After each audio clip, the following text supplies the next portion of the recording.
Welcome to Denver Community Church Online. My name is John Gettings, and I'm so glad you're joining us today. Whether you attend one of our Denver locations on a Sunday or listen online, our hope is to be a group of people who are a just, generous community, practicing love in the ways of Jesus. As you listen to this teaching, allow it to begin a conversation with you and God, you and the Bible, and you and your community. If you have any questions about this teaching or DCC, email us. And if you'd like to help financially support our community and our partners as we give away 20% of every dollar that comes in, you can text Denver Church to 77977. Thank you for joining us today. So if you are interested in going on a pilgrimage to Israel and Palestine with Denver Community Church, we would love for you to join. That'll be April 2021. If you have questions, you can send me an email just at michael@denverchurch.org. And we'd love to figure out a way for you to join with us in about 16 months. You might be wondering why I'm starting off talking about this. Well, because the individual that leads the trips, a guy named Kent Dobson, is with us this morning. He's going to be our guest teacher. Kent lives in Grand Rapids, Michigan. He's the primary teaching voice at C3, which is a spiritual collective in West Michigan. He's also been a really good friend of mine for 30 years, so he has a lot of dirt on me, but I have even more on him. So it's kind of a standoff every time he comes and preaches. But anyway, he's been here before, and we're excited to have him again. Would you welcome to the platform, Kent Dobson? Morning, everybody. It's good to see you. What an interesting sort of space to stand in. Like this synagogue and these stained glass windows, and all of you fine people here. It is strange that human beings get together like on a Sunday morning and sing and listen to old stories and ask questions and be together. It's an odd thing, especially in the 21st century. You guys live in Denver. There are things to do. So part of me is like amazed, like, what are you doing here, really? But another part of me says, actually, maybe now more than ever, we need to be getting together and sitting next to people we don't know all that well and singing songs about the face of my enemy is my brother and sister. I mean, it is a divisive, chaotic, narcissistic, nihilistic world we live in right now. And people are hungry for meaning and depth. And they want to read something other than the ticker at the bottom of the CNN screen or whatever. Alert! You know, it's tedious, it's tiring. And I think human beings long for depth. And there's something kind of amazing about just being together and listening to these old stories. And today, more than ever, I want to talk about Advent. Michael gave me a passage for this morning. It's a very famous passage about Mary and Joseph and the birth of Jesus. It's so famous you can buy this scene at Walmart if you want. So in some ways, it's difficult to talk about something we know like this, especially that comes back around each year. Like how many years? Like next year, we're going to do this story again? You're going to pull stuff out of your basement again? So why? Why do we keep coming back around? What is it that really is happening when these stories circle back around and we brush up against them for a while? So that's what I want to do today. I want to read the story.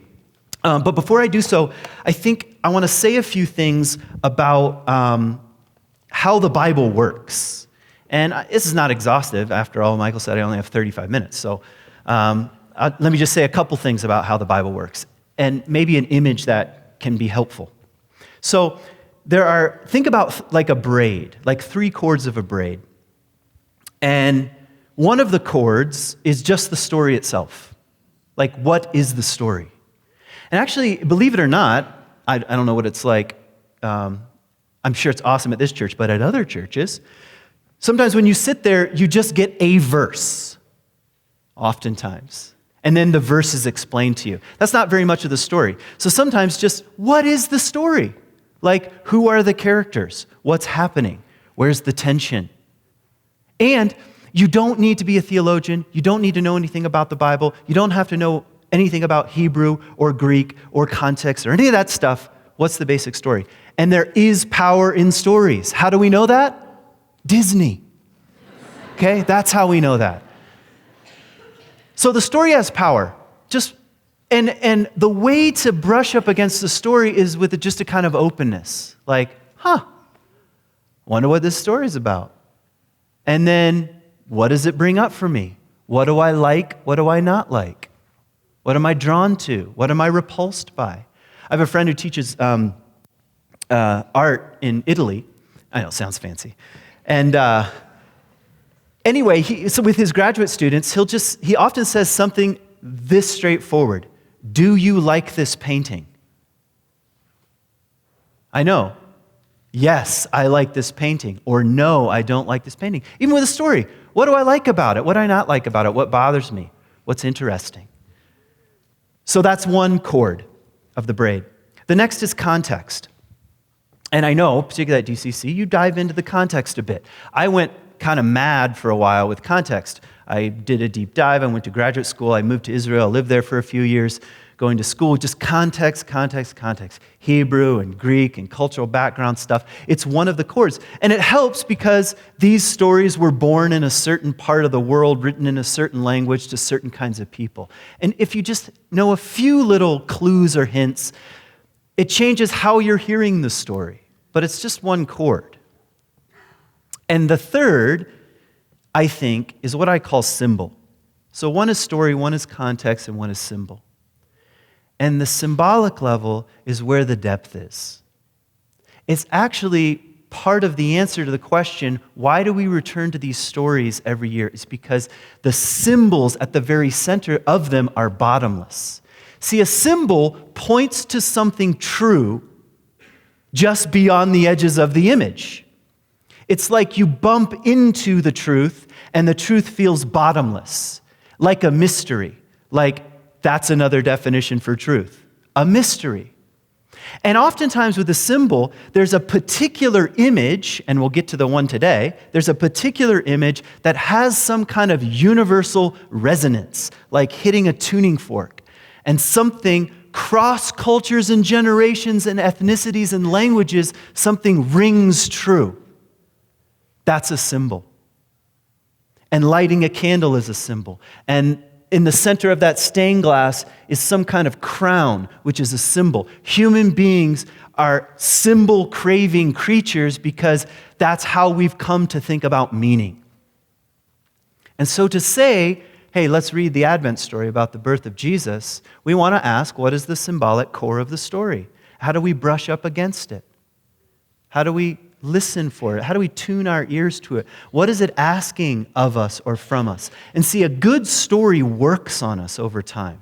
A good symbol works on us over time. We don't understand, we don't look up the definition.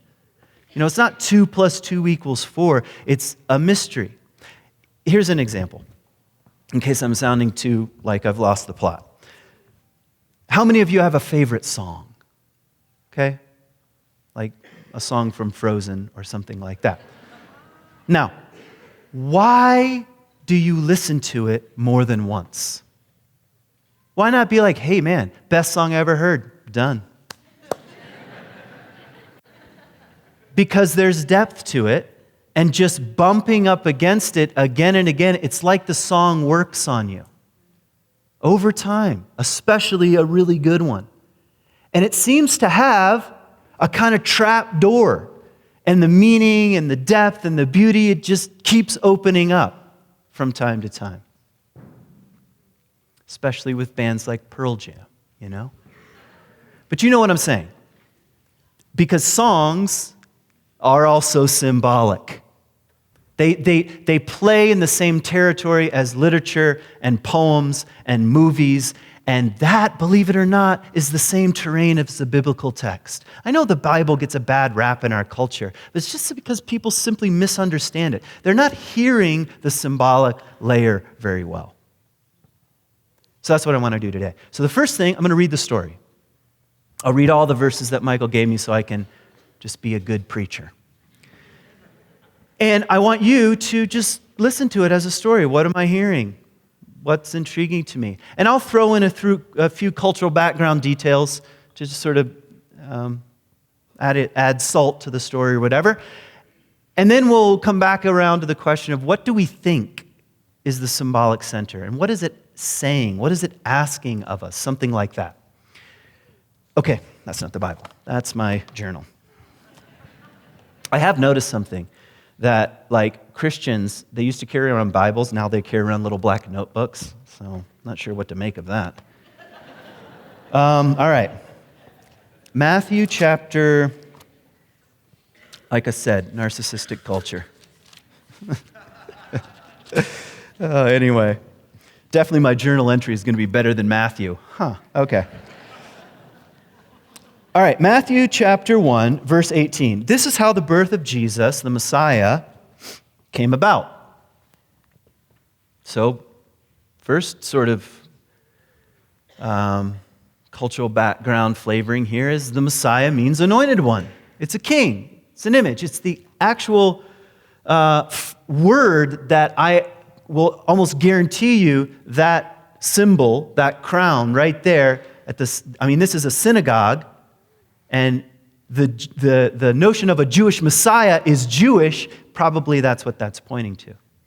Okay, so now you realize that the story, the writer of the story is playing with some strings that are quite old. And the music that's being played is waking people up. All right, we're dealing with the birth of Jesus, the Messiah. So this is not such a light thing. The anointed one, the coming king, something like that. His mother Mary was pledged to be married to Joseph, but before they came together, it's the conservative way of saying it, she was found to be pregnant through the Holy Spirit. Now, time out. The Holy Spirit means something like the wind of God. Now, does this story are you like, oh yeah, that makes sense. Yeah. Totally, get it. Or are you starting to be like, wait a minute, what kind of story is this? What's being told? Who would agree with such a thing? Because Joseph, her husband, was faithful to the law, means the Torah, the Old Testament, the Hebrew Bible, and yet did not want to expose her to public disgrace, because it's a pretty conservative culture in the first century, Jewish culture, in the most general sense, and we're dealing with pregnancy out of wedlock. So scandal, controversy, loss of family name, potentially even loss of job. Joseph has a lot he's risking here, but he's trying to sort of keep it hushed, and he doesn't want her to be disgraced. So he has in mind to divorce her quietly. But after he had considered this, an angel of the Lord appeared to him in a dream. Now, quick time out on the level of story. If someone came to you and said, hey, my girlfriend's pregnant, but I had a dream last night. And this angel said, don't worry about it, it's fine. It was the wind. Do you see what I'm saying? Joseph, son of David, do not be afraid to take Mary home as your wife, because what is conceived in her is from the Holy Spirit. She will give birth to a son, and you are to give him the name Jesus, which is just the name Joshua, by the way, because he will save his people from their sins. Now, Joshua, or Josh, is really Jesus' Hebrew name, which is a reference to a specific character in the Old Testament from the book of Joshua. He's a war hero. Really. So I've got some good news. Out of wed teenager is going to give birth to a war hero, and this is caused by the wind of God. Sounds like the beginning of an interesting story. And this particular figure, Messiah, anointed one, king, will save their people from their sins. What's that mean? And I'm not going to really answer that. I don't know. What does that mean?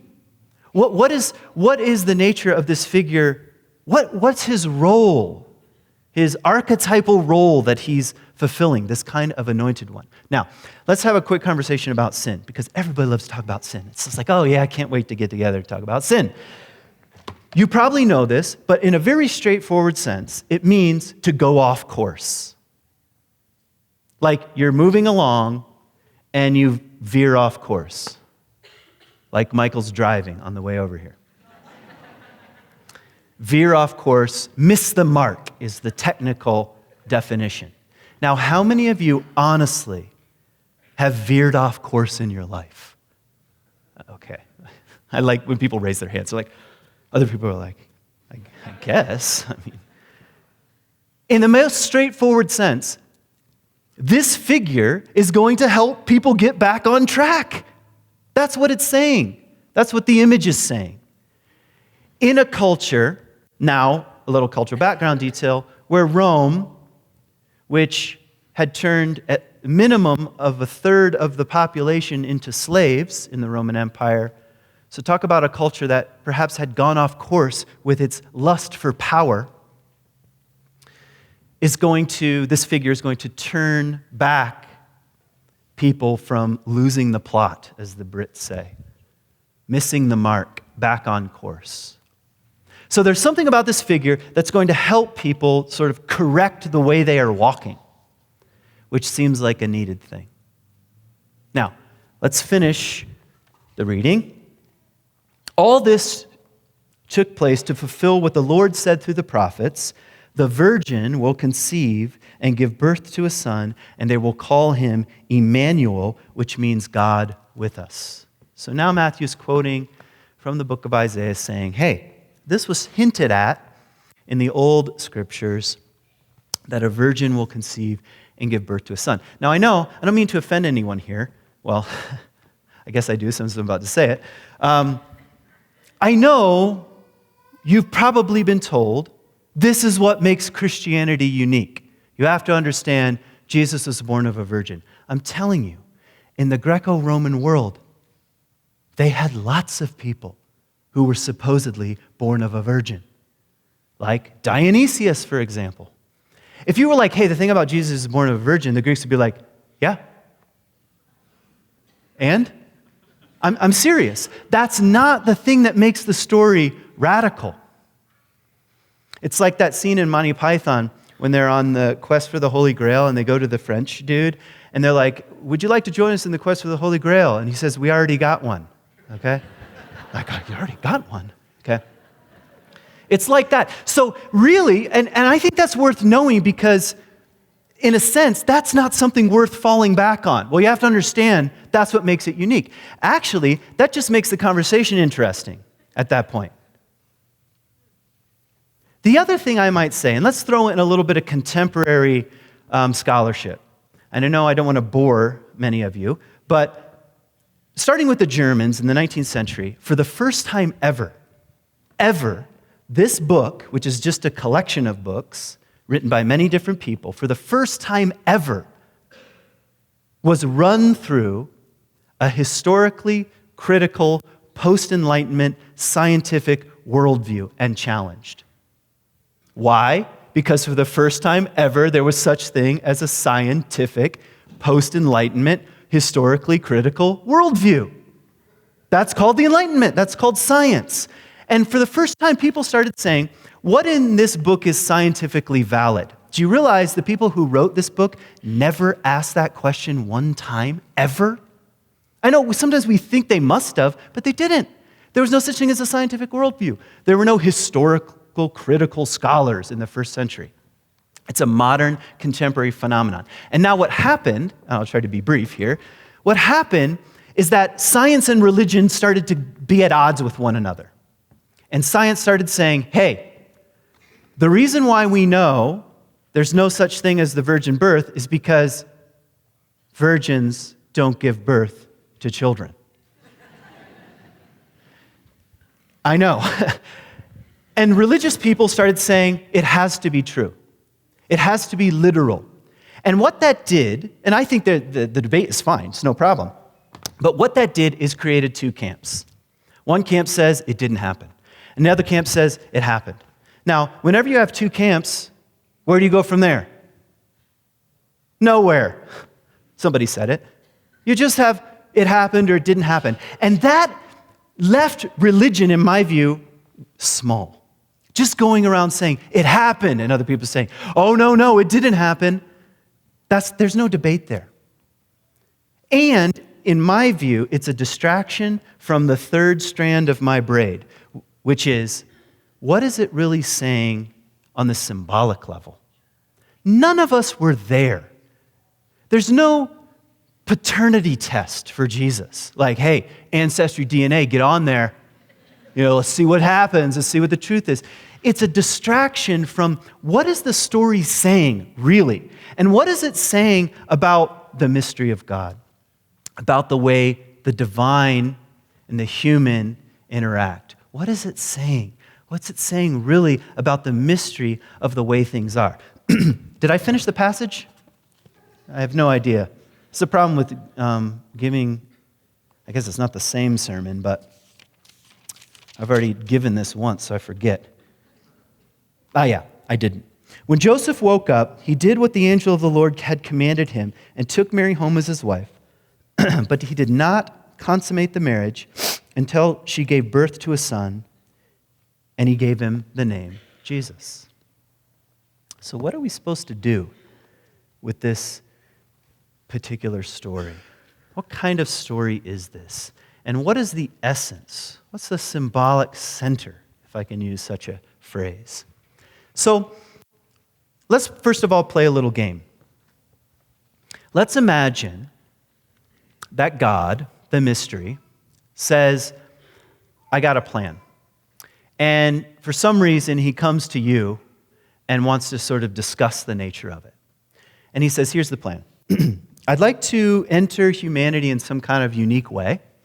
And my plan is to, using my wind, I'm going to impregnate an out-of-wedlock teenager. And then I'm going to go to the dad in the dream and say, don't worry about it, it's fine. And I'm going to choose a family that has no name and no power and no clout.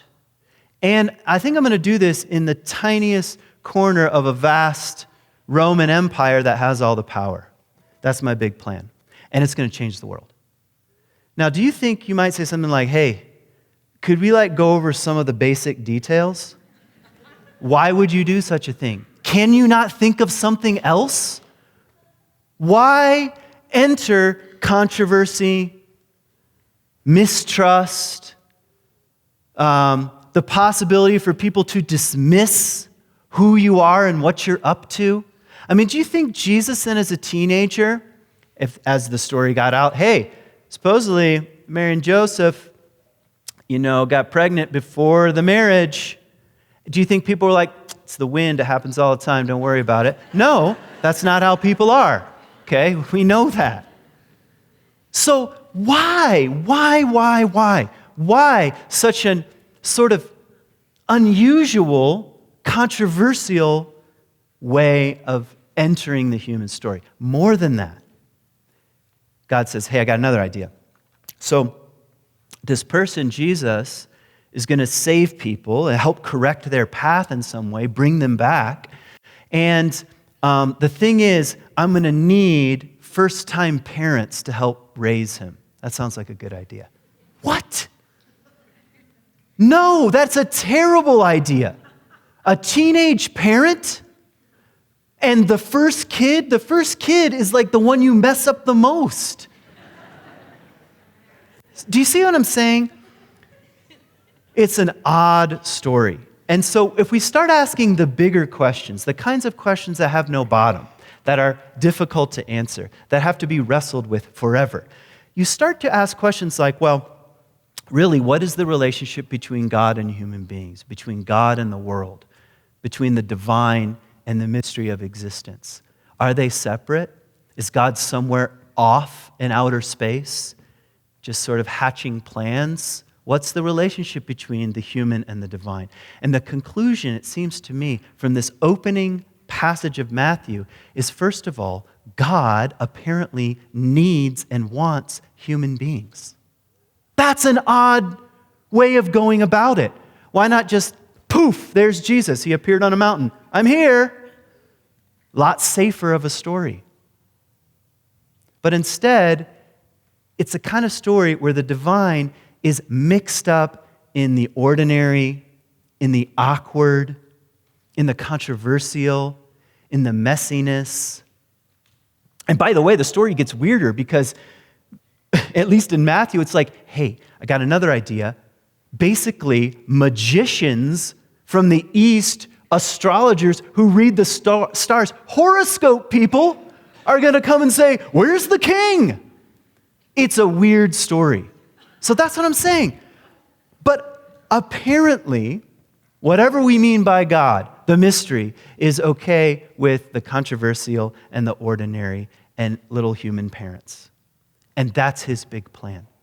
That's a kind of shocking story. So if you ask the question, where is God? The answer is in the center of this passage, God with us. That's the symbolic meaning of Jesus' name. Emmanuel, God with us. Where? With us. Well, in really pretty circumstances? No, with us. In ordinary, awkward, controversial, teenage pregnancies. That's where God is. And that's a radical reading of the story, really. And here's number two. It's something like, not only God wants and needs, that's number one, human beings, something of the divine is intertwined with the human.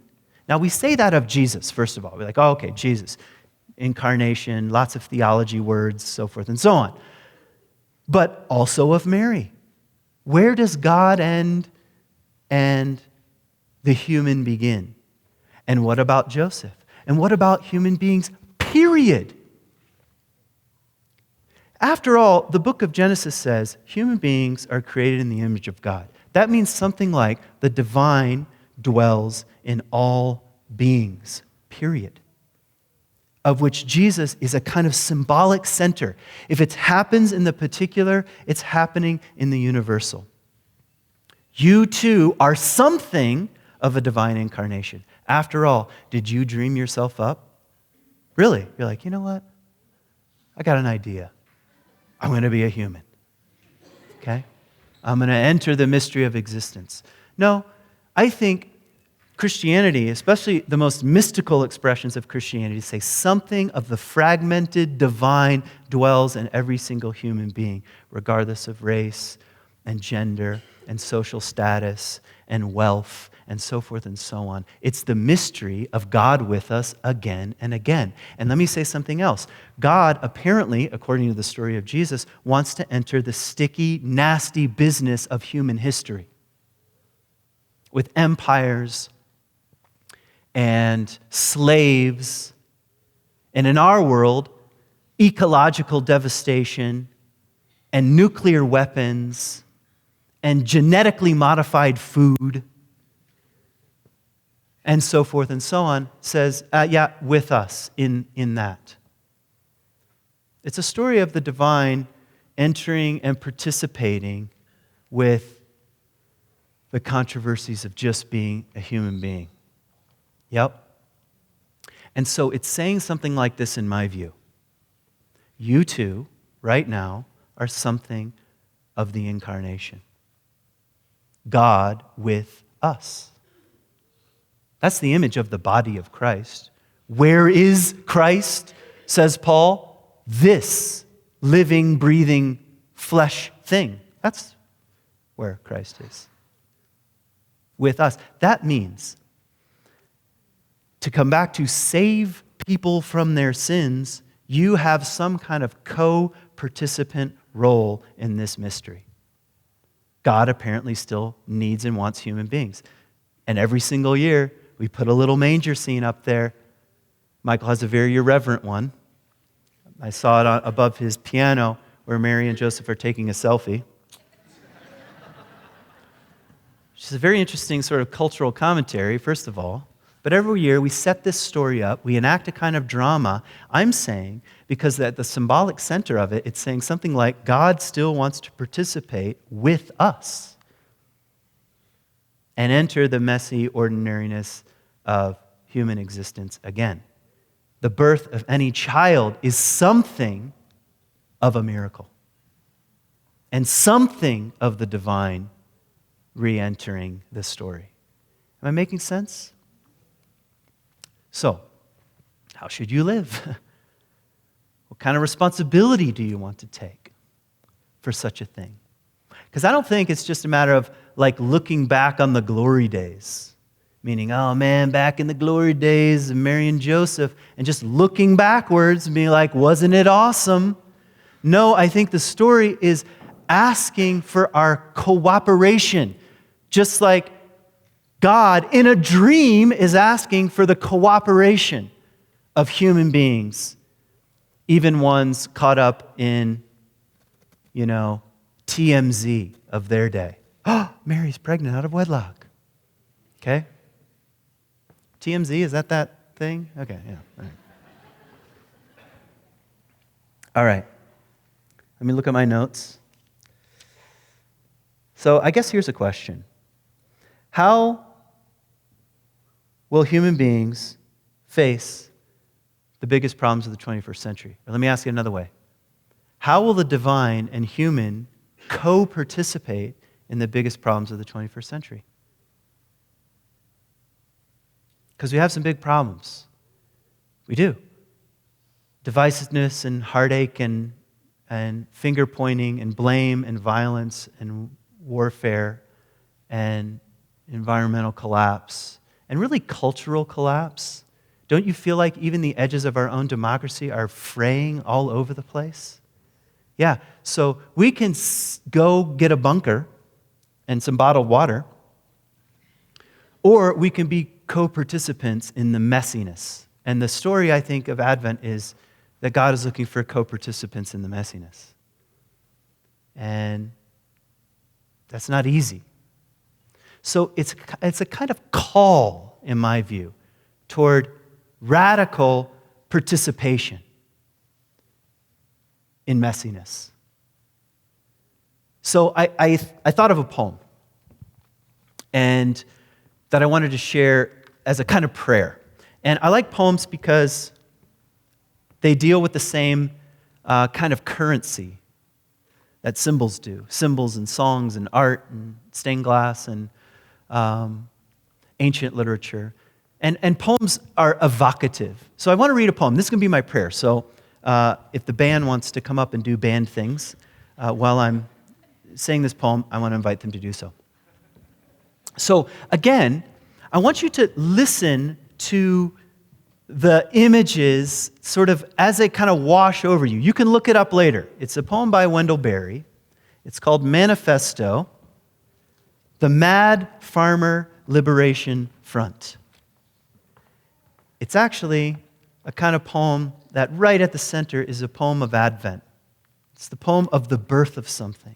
And it's a poem about a kind of cooperation and resistance to the status quo, which I think is at the very heart of the Mary and Joseph. So hear this as a kind of prayer poem. Love the quick profit, the annual raise, vacation with pay, want more of everything ready-made, be afraid to know your neighbors, and to die. And you will have a window into your head. Not even your future will be a mystery. Your mind will be punched in a card and shut away in a little drawer.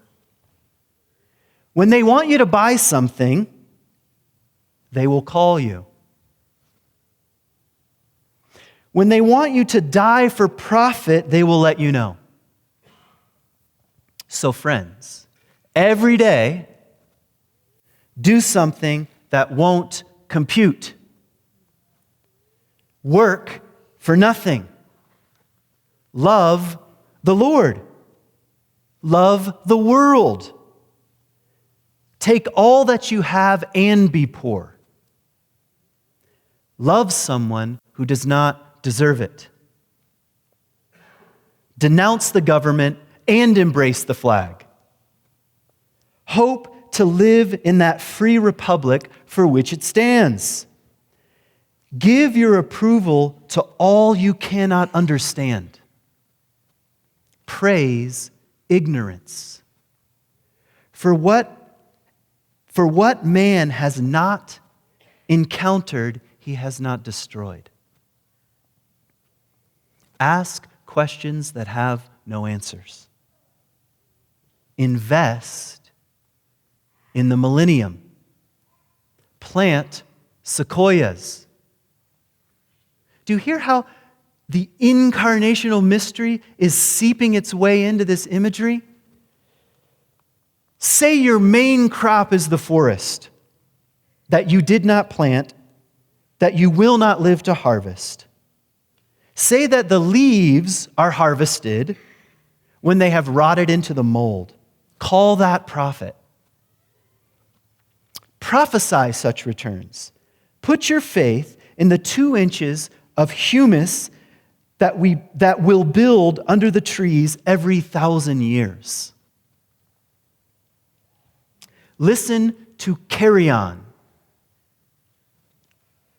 Put your ear close and listen to the faint chattering of the songs that are to come. Expect the end of the world and laugh. Laughter is immeasurable. Be joyful, though you have considered all the facts. So long as women do not go cheap for power, please women more than men. Ask yourself, will this satisfy a woman satisfied to bear a child? Will this disturb the sleep of a woman near to giving birth? Imagine running your life through such a question. Is what I'm doing, will it disturb the sleep of a woman near to giving birth? That future of possibility, that Mary figure, giving birth to the mystery of the divine, to the future. Go with your love to the fields while you're at it. Lie easy in the shade. Rest your head in her lap. Swear allegiance to what is nighest your thoughts. As soon as the generals and politicos can predict the motions of your mind, then lose your mind. Leave it as a sign to mark the false trail, the way you didn't go. Be like the fox, who makes more tracks than necessary, some in the wrong direction, and praise resurrection. Thanks for listening.